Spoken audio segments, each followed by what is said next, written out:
Kamu tulis Seperti harus kamu bertanggung jawabkan. Ya. apa bang apa namanya? Apa namanya? Sebentar. Kayak apa sih namanya?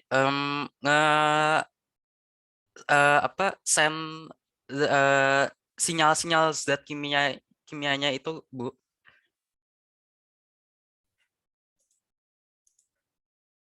Halo.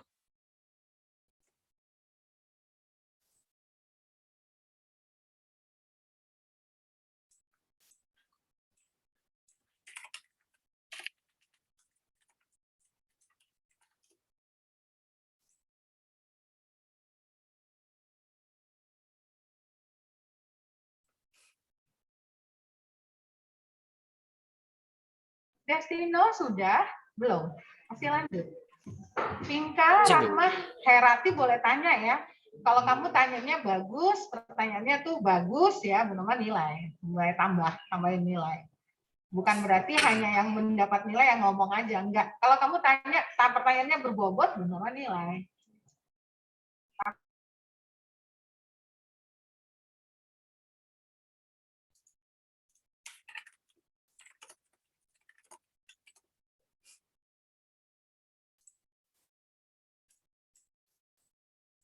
Oke, sekarang lanjut ke bagian-bagian hidung. Jadi hidung dimulai dari lubang hidung ya. Terus masuk ke rongga hidung. Di rongga hidung ada si apa bulu-bulu penyaring udara dan ada mukus ya. Dan di atas rongga hidung itu ada bagian hidung khusus untuk si sel-sel dan bagian si saraf-sarafnya, saraf-saraf pembaunya. Itu yang ini itu dinamakan si tractus olfactorius. Nah, jadi bagian spesifik tractus olfactorius itu adalah dimulai dari si sensor apa silia saraf pembaunya, terus lanjut ke sel kemoreseptor, dilanjut lagi salurannya ke saraf olfaktori dan lanjut lagi ke bulbus olfaktori. Nah, si bulbus olfaktori ini sudah termasuk bagian saraf otak. Di bulbus olfaktori ini di mana semua Oke. Jadi berarti kita dari bawah ya, Nak, Destino. Jadi kan kamu ada dua gambar. Yang lain perhatikan, jangan main, ya. Kan ada dua gambar, Nak, ya kan, Destino ya. ya, Sebelah Bu. kiri itu gambar hidung keseluruhan, ya kan? Ya, benar. Terus sebelah kanan itu khusus Untuk daerah tractus olfaktoriusnya. dalam-dalamnya, iya, Ya, yang nggak kelihatan dari luar, ya kan, ya, Destino ya. benar, Bu. Nah itu berarti mulai dari mukus, berarti mulai dari lubang hidung itu ya ke dalam ya, Ya, ke atas benar. ya. Ya oke, lanjut. Oke, lanjut. Ini kalian bisa baca sendiri em, detail-detailnya. Oke, dan lanjut ke mekanisme gimana sih cara otak kita tuh dari apa zat-zat bau itu dari benda itu bisa gitu ke otak kita. Nah, jadi saat kita hirup udara, bau sekitar juga ikut masuk ke dalam hidung lewat udara pernapasan itu. Masuk ke dalam rongga hidung, itu akan disaring eh, udaranya, dan zat-zat baunya itu akan larut ke dalam lendir yang akan nanti di sinyal-sinyal zat kimianya itu diterima oleh ujung-ujung saraf pembau atau silia.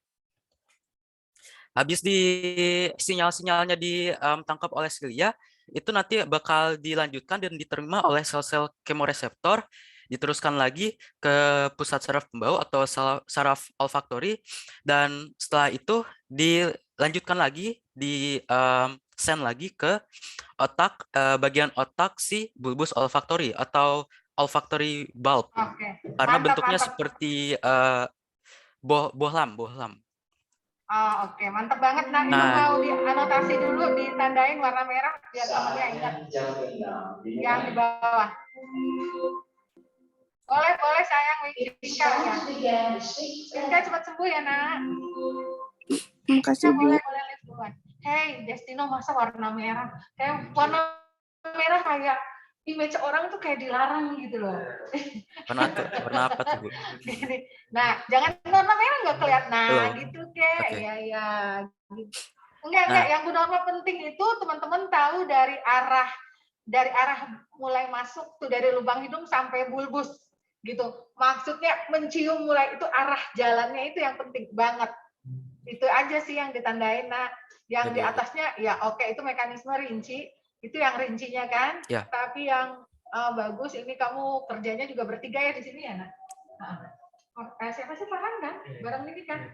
Ya maksudnya kamu mainnya di Word kan? Word. Iya, Google Docs maksudnya. Iya, bagus. Maksudnya udah teknologi udah canggih. Maksudnya, maksudnya kamu udah terbiasa sama-sama kolaborasi di Google Docs kan? Itu yang paling penting ya. Kolaborasinya udah bagus. Sama dengan kelompoknya siapa kemarin? Ya, Fatimah. Oke. Nah ini guys, perhatikan tuh yang ditunjuk itu mulai dari lubang hidung sampai bulbus. Ingat yang bikin soal bukan Bu Norma. Bu Norma bikin susulannya. Tapi yang utamanya Pak Anwar.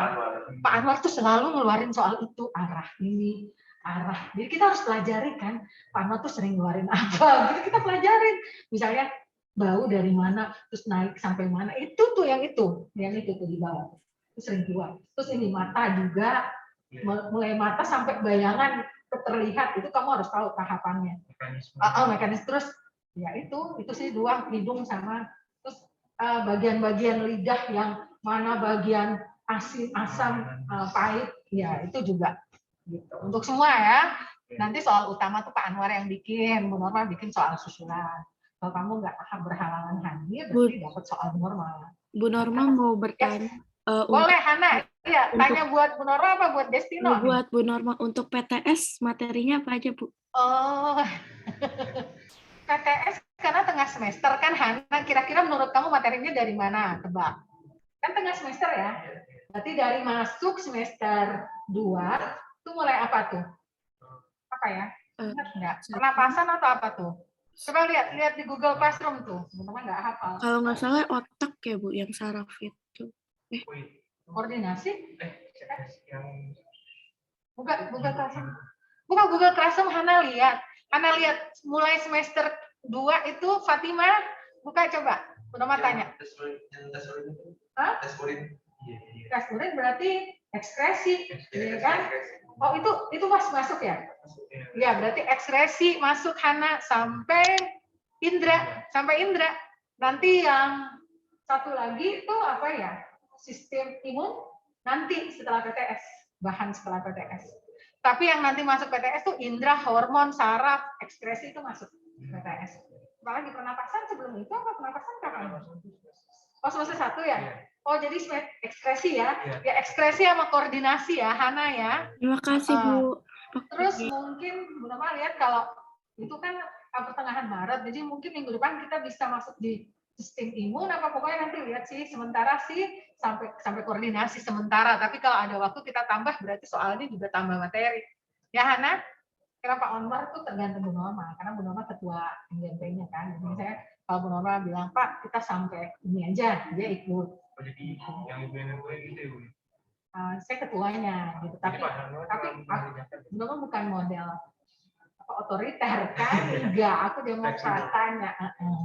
Gimana Pak, ini terserah Ibu mau sampai koordinasi, tapi kalau misalnya minggu depan kita cover sampai imun, masuklah.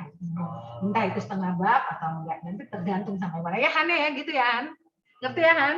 Oke, belajar yang baik ya nak, insya Allah dapat 100. Lanjut Destino atau mau ganti siapa? Farhan? Benar, jadi saya lanjut dulu sedikit lagi. Jadi pokoknya intinya cara jalur si zat kimia baunya itu pokoknya dari lubang hidung ke silia, terima lagi ke sel kemoreseptor, ke saraf olfaktori dan berakhir di bulbus olfaktori. Destino, silia itu apa sih? Siapa tahu ada teman yang bingung tapi pura-pura.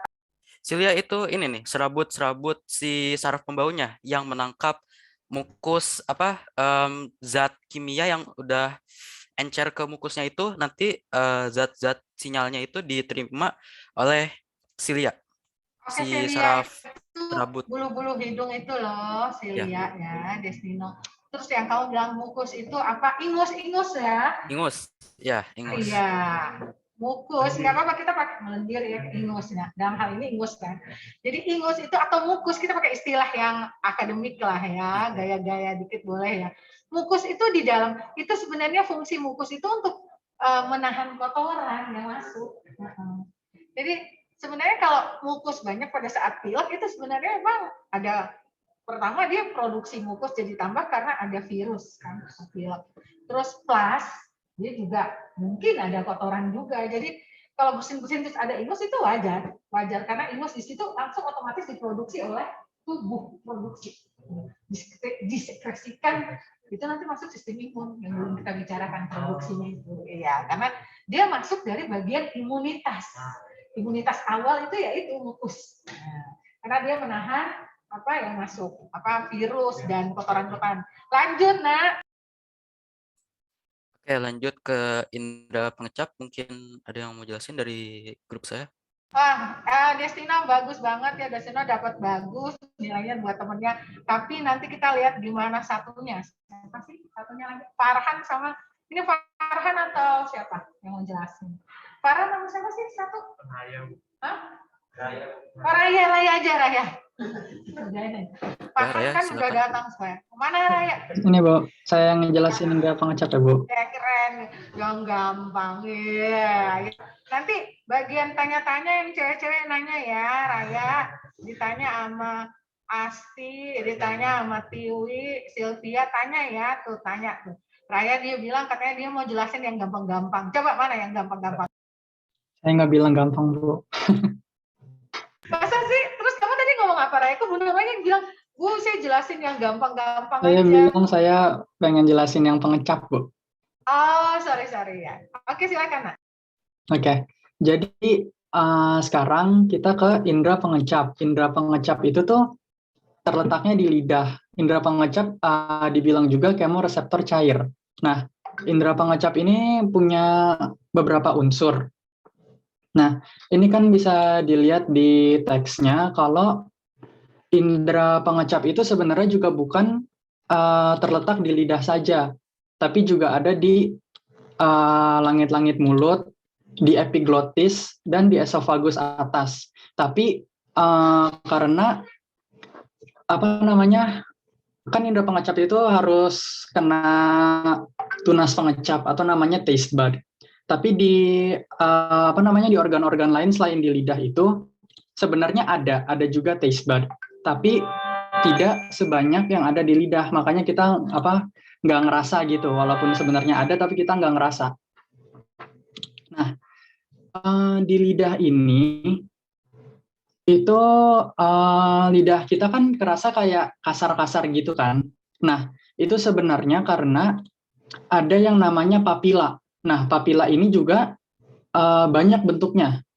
Dari yang kita tulis ini bisa dilihat bahwa papila ada ada 4 bentuk. Dari gambarnya bisa dilihat namanya papila filiformis, atau bahasa Inggrisnya ini filiform papilla, papilla fungiformis atau fungiform papilla, papilla circumvallata, papilla bisa dilihat dari gambarnya ini. Yang saya bilang itu taste bud, tunas pengecap itu sebenarnya terdapat di antara papila-papila itu. Jadi papila itu kan kayak bisa dilihat kayak gini gitu kan. Nggak tahu apa nama bentuknya. Pokoknya kalau dilihat dari tangan saya ini kan kayak gini. Nah, di antara bentar, mana Rayanya? Saya nggak tahu nama bentuknya kayak gimana Bu. Coba. Pokoknya kayak kan itulah intinya lah. Kan dilihat dari gambarnya juga bisa kelihatan kayak gitu kan. Mana sih? Yang mana? Tunjuk, Nak. Yang mana? Ini Bu. Yang ini Bu. Ini kan ada foliate papilla, filiform papilla, fungiform papilla, sama foliate papilla. Iya. Nah, terus itu tuh jadi Yang Raya mau tunjukin papila bentuknya kayak apa tuh yang mana? Fungiform? Ya enggak, Atau semuanya secara umum papila emang bentuknya tuh kayak gitu Bu, ya menyerupai. gimana coba ulang kayak. Saya Maksud nggak tahu kamu nama bentuknya gimana Bu. segitiga. Eh, Kayak kotak gitu Bu, tapi bawahnya nggak ada itunya. Kayak N, kayak huruf N gitu deh. Oh, oke. Heeh, Ya lanjut ya tadi. kan. Iya, benar. Terus apa namanya, di antara papila-papila ini tuh ada tunas pengecap nih, bisa kita lihat lagi, coba Destino scroll ke bawah tuh. Di antara papila itu ada kayak buletan-buletan gitu, itu namanya tunas pengecap. Nah, jadi tunas pengecap ini tuh yang sebenarnya mendapat yang sebenarnya apa kayak dapat Bisa jadi dosen molekul. nih Raya kayaknya ya. Bisa jadi dosen biologi nih. Mantap, nak lanjut. Jadi di sel pengecap sebenarnya dia dapat molekul-molekul kimianya. Nah, terus dari situ dikasih ke otak, dikirimkan ke otak. Nih bisa dilihat dari mekanisme. Dari mekanismenya ini bisa dibaca. Jadi kita makan makanan. Kita makan, terus kan di lidah itu banyak air liur, lendir-lendir gitu kan. Nah, karena air liur tersebut, makanan-makanan yang kita makan itu pecah jadi molekul-molekul makanan kan. Nah, molekul-molekul makanan tersebut diterima oleh tunas pengecap yang ada di antara papila-papila yang ada di lidah kita itu. Nah, dari dari apa namanya, dari tunas pengecap tersebut, molekul kimianya diterima, terus dikirim kembali ke otak. Di otak itu yang menerima itu namanya gustatory cortex. Yang gustatory cortex yang ada di otak kita. Ya, Makanya berarti bagian otak yang iya, bagian daerah otak. korteks ya. Yang Korteks. spesial, Kita udah belajar otak ya. Ya. Lanjut. Yang spesial untuk hanya menerima rasa dari lidah kita doang gitu. Jadi ini bisa dilihat juga dari gambarnya kan, di lidah kita banyak saraf, terus sarafnya terus ke medula oblongata, terus naik lagi ke otak, ke gustatory cortex. Nah, terus dari situ, dari gustatory cortex tersebut, jadinya kita bisa merasa rasa makanan yang sedang kita makan gitu. Oke, mantap Raya, keren. Udah sampai itu aja Bu. Kebanyakan nanti Hairati langsung kayaknya udah mulai ngantuk, padahal baru jam berapa tuh. Hairati, jangan ngantuk nggak? Raya bagus, Destino bagus, Farhan mau tambahin nggak? Cukup. Farhan cukup datang aja Bu Norma udah sangat senang. Mantap Farhan. Oke Bu Norma, kelompok kamu Ganesha ya. Makasih Ganesha, coba Bu Norma mau ngomong ini bagus-bagus semua. Ini Ganesha mana expertnya Bu Norma Ya, ngomong. halo Bu. Thank you for sharing ya. Ganesha, gimana kamu metodenya? Ini kan teman-teman kamu kayaknya calon-calon dosen UI biologi nih. Kayak penjelasannya keren-keren banget. Gimana nak? Kamu tipsnya apa nih? Kok members kamu keren-keren gini? Ada tips nggak buat yang lain? Nih kalah nih perempuan-perempuannya nih sama kelompoknya Ganesha ini beda-beda tipis ya, beda tipis nih nilainya. Gimana Ganesha? Gimana ya Bu? Emang alhamdulillah mereka emang pinter-pinter sih Bu.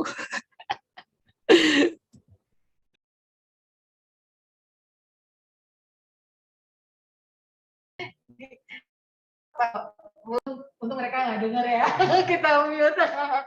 Ganesha tadi Bu Nora bilang ke Farhan sama Fadil, ya gimana ya, Ganesha kan humble nih ngomongnya, ya teman-teman saya udah gitulah Bu, udah pintar dari lahirnya, jadi gimana sih? Oke, tapi pasti ada tips Ganesha, nggak mungkin nggak gimana. Apakah kamu pada saat menjelaskan, apa kamu bosi?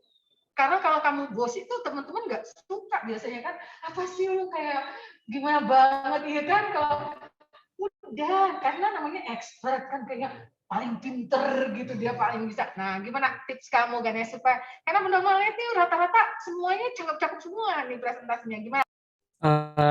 Kalau kita sih waktu diskusinya itu jadi caranya itu kayak apa namanya, kita masing-masing itu mencari sumbernya bisa masing-masing kayak gitu. Jadi tujuannya itu supaya kita mendapatkan banyak informasi dan informasi itu bisa kita tuangkan dalam satu wadah di Google Doc ini dan kita bisa diskusikan secara bersama. Jadi kayak kalau misalkan kita ada yang mau tanyakan ini salah, apakah ini benar dan lain-lain bisa saling mengkonfirmasi dan saling mengajarkan gitu sih Bu jadinya. Ya keren ya. Nah, Bu Noma kasih nilai nggak mungkin 100, aku nanti gimana? Saya merasa bodoh sekali sebagai guru kalau saya kasih kamu 100. Nah, Bu Noma kasih 97 gimana? Ganesha, is it okay? 97? Mantap Raya ya. Mantap Destina. Oke, 97 Farhan, Destino, Ganesha, sama Raya ya, keren ya. Tepuk tangan dong semua, Hana. Tepukin dong, Hana. Tepuk tangan dong. Thank you ya. Ini mantap banget. Bu Noma seneng banget. Berarti walaupun Ganesha nggak datang ke sekolah, tapi ternyata Ganesha suka biologi ternyata. Ya Ganesha ya. Oke. Thank you nak. Kita lanjut. Siapa yang belum ya? Tadi udah ya. Siapa yang Bu Noma kasih kesempatan untuk yang mau presentasi kelompoknya? Kalau enggak kamu nggak ada nilai nak. Ya? Ibu Norma, Mbak, boleh silakan nak. Makasih udah sebelumnya share saya screen, ingin Ganesha. Ibu Norma, sebelumnya saya ingin bertanya untuk kelompoknya Oh Ganesha. iya mantap. Ya tanya dia Asti, ayo beat them. Tadi kan, Silakan, ya terima kasih Bu. Jadi kan tadi kan dijelasin kalau misalnya sebenarnya taste bud itu bukan cuma ada di lidah tapi di organ lain itu. Nah saya pengen tanya, apakah jenis dari taste bud ini beda dengan di organ yang lain atau sama? Karena tadi hanya dijelaskan kalau misalnya taste bud itu hanya banyakkan di lidah. Jadi saya pengen tanya jenisnya sama atau beda antara di lidah dan organ lain. Terima kasih. Mantap, Asti for being so critical ya. Nanti Asti Bu Noma nilai juga ya. Tenang aja Asti, tambahin nilainya nih Asti pertanyaan karena Asti udah kritis nih. Jangan cuma ngomong doang. Saya harus tanya tuh di mana tuh? Dibilang katanya ada tes buat yang lain ya kan Ti ya. Nah pengen tahu di mana nak. Ayo Ganesha yang mau menjelaskan.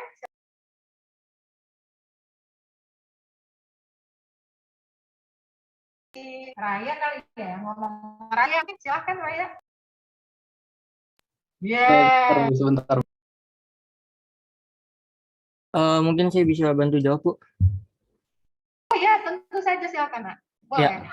Oke, jadi kan sel-sel taste bud ini kan terdapatnya di seperti yang tadi Raya sudah jelaskan itu ada di berbagai tempat, bukan cuma di lidah doang. Sampai ada misalkan di epiglottis segala itu sampai ada juga. Tapi kalau misalkan jenisnya itu apa yang saya tahu itu sih sama jenisnya. Jadi bukan berbeda, cuma hanya saja karena kayak jumlah yang ada di sel-sel tempat tersebut itu sangat kecil, di mana jumlahnya itu bisa sampai negligible, di mana kita tidak bisa menggunakan sel-sel tersebut untuk merasakan rasanya dan lain-lain. Makanya kenapa kita tidak bisa merasakan makanan melalui epiglottis kita dan lain-lain seperti itu. Walaupun ada, tapi jumlahnya memang nggak sebanyak di daerah lidah. Bukan gitu Ganesha ya? Iya Bu, Oke, betul. Asti gimana Asti? Kurang puas? Cukup Bu, sudah jelas. Terima kasih. Makasih Asti, Bu Noma tambah nilainya ya Asti ya. Bagus sudah bertanya dan kritis. Ya, Bu Noma senang sekali kalau kamu kritis. Apalagi kalau kamu rencana mau masuk kedokteran ya harus kritis. Harus kritis. Ya, Jelita mau tanya? Boleh? Oh, Arifa, kucingnya lucu banget. Apakah kucing kamu main sampai di dalam mangga? Arifa, coba lihat Arifa gambarnya. Arifa, itu kucing kamu namanya siapa, Nak? Apakah dia mau belajar? Bu Norma juga kan pecinta kucing, you know it, right? I have like 5 cats. Bu, my internet connection tadi Oh iya, connect berkali-kali. Ya nggak So, apa-apa, it's I okay, just nggak masalah. Kok kayak it's okay kayak apa ya? Bu Norma ini. Arifa, kamu mau tanya? Mungkin kamu mau tanya sesuatu yang mungkin masih berhubungan dengan topik ini, tapi belum dijelasin. Boleh? Bukan Arifa aja, siapa aja. Kayaknya Hana tuh kayaknya senyum-senyum tadi kayaknya banyak pertanyaan gitu loh. Coba tanya dong. Tunggu ya Bu Noma, mau ambil air dulu di bawah ya, Farhan ya. Bentar ya, kamu ngobrol-ngobrol dulu deh. Farhan mau ngomong dulu.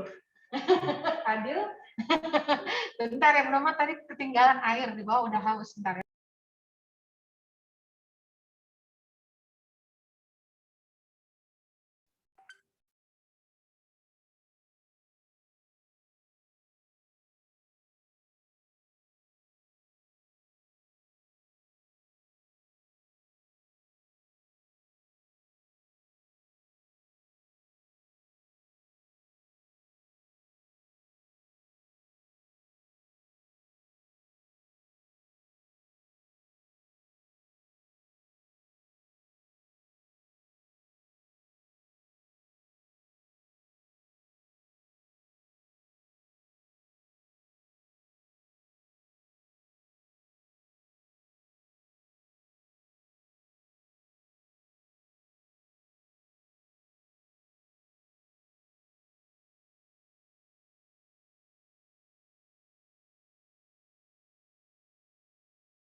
Halo Hana, aku kembali. Nah, Rahma kenapa sih Rahma wajahnya nggak ada, hanya tembok yang menunggu Bu Norma? Ada. Checking, Pras. Walaupun Pras menyatakan kita bersahabat, Pras dan aku, tapi kamu tidak membuktikan itu, Pras. Oh, ada. Jangan-jangan kamu. Ada, Bu. Oh, ada. Oke. Nah, kita lihat. Jelita ada. Oke, kita kan tinggal 4 menit lagi nih, nak. Ya kan? Siapa sih yang belum? Kelompok saya, Bu. Kamu mau coba, Jelita? Maksudnya bukan kamunya, teman-teman kamu. Ya. Membersnya siapa aja? Nah, coba Bu Norma bikin. Kalau untuk dari segi waktunya mencukupkan nggak, Bu? Cukup, kan tergantung Bu Norma hanya mau lihat dikit aja. Boleh, bisa kita cukup-cukupin. Anyway, Satu orang. I still Siapa? wanna ask about Aga, grupnya Aga. Oh ya, agak mana? Oh ya, boleh. Ganesha ya? Silakan, nak, Jelita. Aku mau tanya, sebenarnya semua papila itu yang bisa ngerasain manis, pahit, asam, pokoknya semua rasa, atau bukan papilanya yang ngerasain? Dan kalau misalnya papila kena panas itu kan dia jadinya kayak luka gitu, Bu, kayak melepuh. Nah, itu gimana?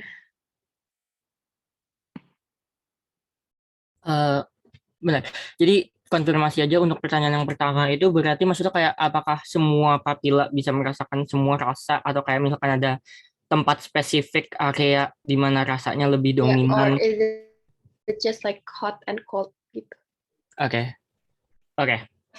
Jadi untuk yang pertanyaan pertama dulu untuk area apakah merasakan beda, ini sebetulnya agak menarik karena hasil riset saya yang ditemukan di online dengan apa yang tertulis di buku itu agak beda.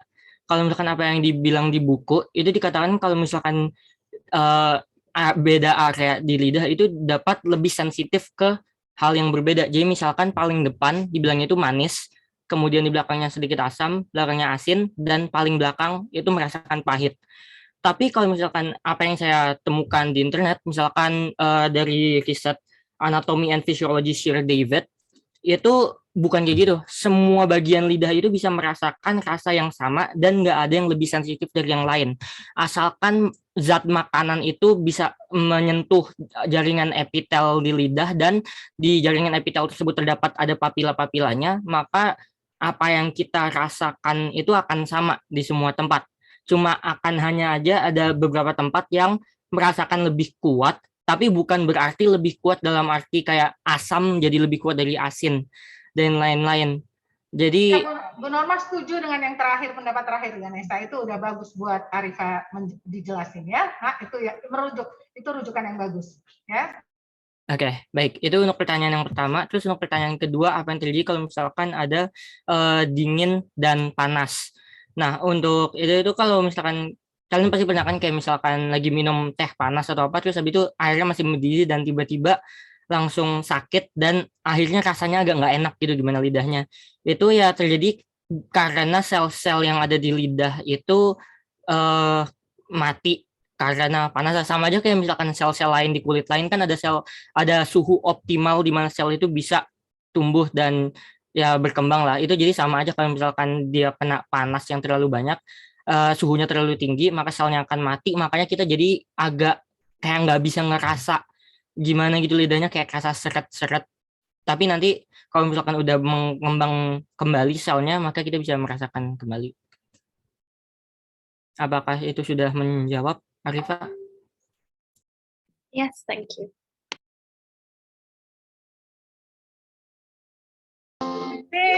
Tapi kita belum selesai, kita masih ada setengah jam. Makasih ya. Kita masih ada setengah jam acara lain tiap hari Kamis ya. Makasih Arifa, Bu Norma tambahin nilai buat kamu ya Arifa ya. Ganesha juga bagus jawabannya. Karena kucing kamu mau ikut siswa berkarya. Itu namanya siapa Han? Hana.